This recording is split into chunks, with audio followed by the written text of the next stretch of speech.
Hai, sekolah minggu sama Olaf yuk. Hai adik-adik, jumpa lagi di ibadah Komisi Anak GKI di Ponorogo. Hai kakak. Hai juga kak. Kakak sehat? Sehat dong. Hari ini juga sehat kan? Pasti ya. Terus semangat ya. Ya, hari ini kita mau ngapain kak? Mau sekolah minggu kak? Oh, adik-adik sudah siap mau sekolah minggu? Pasti siap, di rumah udah pada mandi kan? Oke. Sudah duduk manis tuh Iya. kak. Kalau gitu kita mulai ya kak. Oke deh. Kita akan angkat satu pujian. God is so good. Mulai ya.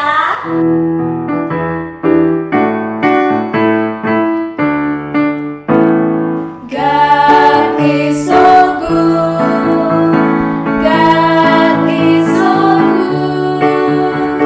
God is so good. Is so good to me. God is so good.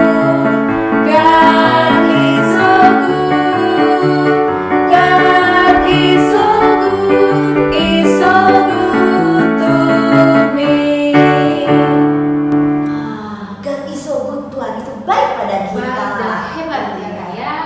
Sekarang saatnya kita mau mendengarkan. Firman Tuhan. Tapi sebelumnya kita doa dulu ya adik-adik ya. Oke, iya, Yuk betul. kita pimpin doa. Oke, adik-adik, yuk kita lipat tangan, tutup mata, kita berdoa. Tuhan Yesus, terima kasih. Pada saat ini kami boleh hadir di hadapan Tuhan di dalam ibadah sekolah minggu. Tuhan, jika sebentar kami akan mendengarkan firman Tuhan, tolong kami supaya bisa mendengarkan dengan baik, mengerti dengan baik, dan nanti juga bisa melakukannya dengan baik dalam kehidupan kami. Terima kasih Tuhan Yesus. Dalam nama Tuhan Yesus kami berdoa. Amin. Amin. Oke adik-adik. Sekarang kita siap mendengarkan firman Tuhan. Siap ya? Kita nyanyikan lagu Firman Tuhan ku dengar.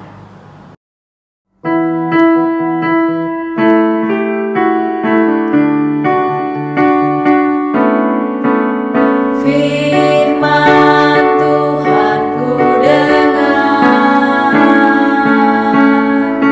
ku tanam di hatiku,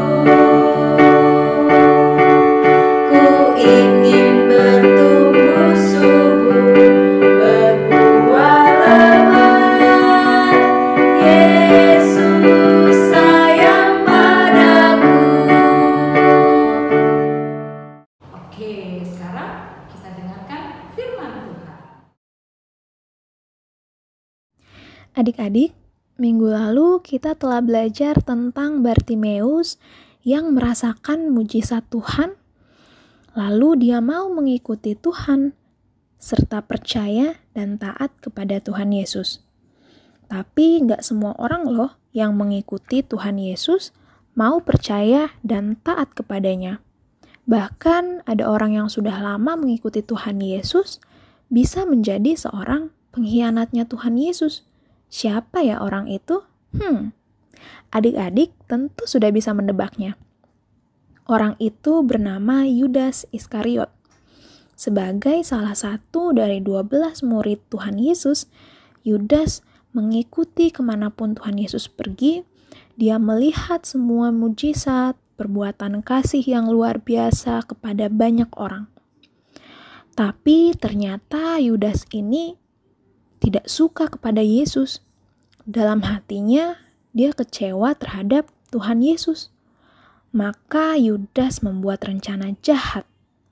Secara diam-diam, Yudas pergi bertemu dengan imam-imam kepala dan dia mau menyerahkan Tuhan Yesus kepada mereka. Imam-imam kepala ini sangat membenci Tuhan Yesus. Makanya mereka senang sekali ketika Yudas mau menyerahkan mereka. Sebagai imbalannya, imam-imam ini memberikan kepada Yudas sejumlah uang perak. Kemudian mereka merencanakan untuk menangkap Tuhan Yesus. Kemudian Yudas kembali bersama dengan Tuhan Yesus dan para murid lainnya. Nah, bagi bangsa Israel waktu itu, mereka mau merayakan Paskah. Paskah itu itu adalah peringatan peristiwa ketika bangsa Israel keluar dari Mesir. Nah, salah satu cara mereka merayakannya adalah dengan makan dan minum bersama di rumah masing-masing.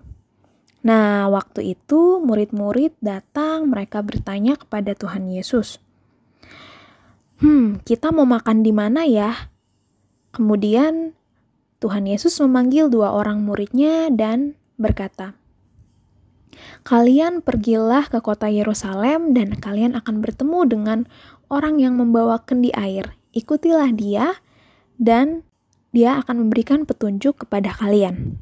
Kemudian kedua murid ini melakukan seperti yang Tuhan Yesus katakan kepada mereka, dan mereka ketemu dengan orang yang memegang kendi itu, lalu mereka dibawa ke tempat yang akan dipakai untuk makan bersama, yaitu di sebuah rumah di lantai atasnya. Nah, ketika waktu sudah menjelang malam, Tuhan Yesus bersama murid yang lain tiba di tempat itu. Mereka langsung naik ke lantai atas dan mereka makan bersama. Ketika mereka lagi makan, Tuhan Yesus ngomong kepada murid-muridnya bahwa seseorang dari antara kalian akan menyerahkan aku. Tuhan Yesus berbicara kepada mereka seperti itu karena dia tahu bahwa Yudas yang akan menyerahkan mereka kepada imam-imam kepala. Nah, mereka semua menjadi sangat kaget ketika mendengarkan perkataan Yesus. Dan mereka langsung bilang, orang itu bukan aku kan Tuhan? Nah, Tuhan hanya bisa bilang, orang itu makan bersama-sama dengan aku. Mereka akhirnya saling berpandangan karena bingung sekali. Dan mereka mencoba untuk menebak-nebak siapa ya murid yang tega untuk menyerahkan Tuhan Yesus. Nah, adik-adik, meskipun Tuhan Yesus tahu bahwa dia akan dikhianati dan akan mengalami penderitaan, tetapi dia tetap mengasihi murid-muridnya serta mengasihi semua orang. Nah, adik-adik, dari kisah ini siapakah yang mau adik-adik teladani? Apakah Yudas yang berkhianat dengan orang yang dekat dengan dia? Atau meneladani kasih Yesus yang mau mengasihi semua orang? Nah, tentu Tuhan mau supaya kita mengasihi semua orang sama seperti Tuhan Yesus yang mengasihi semua orang. Oleh karena itu, adik-adik, yuk kita belajar untuk mengasihi dan menghargai orang-orang di sekitar kita, teman-teman kita, mama papa kita, guru-guru kita, semua orang yang ada di sekitar kita. Yuk adik-adik, kita belajar mengasihi lebih banyak lagi ya. Nah, adik-adik, tadi kita telah mendengarkan firman Tuhan. Sekarang waktunya kita ayat hafalan yang diambil dari 1 Korintus pasal 13 ayat 5. Ia tidak melakukan yang tidak sopan dan tidak mencari keuntungan diri sendiri. Ia tidak pemarah dan tidak menyimpan kesalahan orang lain. Nah, adik-adik, tadi kita sudah mendengarkan firman Tuhan. Jangan cuma didengar, tapi juga dilakukan. Iya. Betul. Kita sudah mau belajar nih, Kak. Iya. Oke. Kalau begitu sekarang kita mau tutup dalam doa ya, Kak ya. Ya, Kak Yola berdoa ya. Yuk, kita lipat tangan, kita berdoa. Tuhan Yesus, terima kasih kalau kami hari ini sudah boleh mendengarkan firman Tuhan, juga boleh memuji nama Tuhan dengan sukacita. Biarlah Tuhan tetap berikan kami semua kesehatan, kekuatan, semangat. Begitu juga untuk kami yang tetap belajar di rumah. Biarlah Tuhan juga tetap berikan kami semua semangat. Dan juga suatu saat kami boleh bertemu kembali di dalam ibadah sekolah minggu di gereja Tuhan. Terima kasih Tuhan Yesus. Di dalam nama Tuhan Yesus Kristus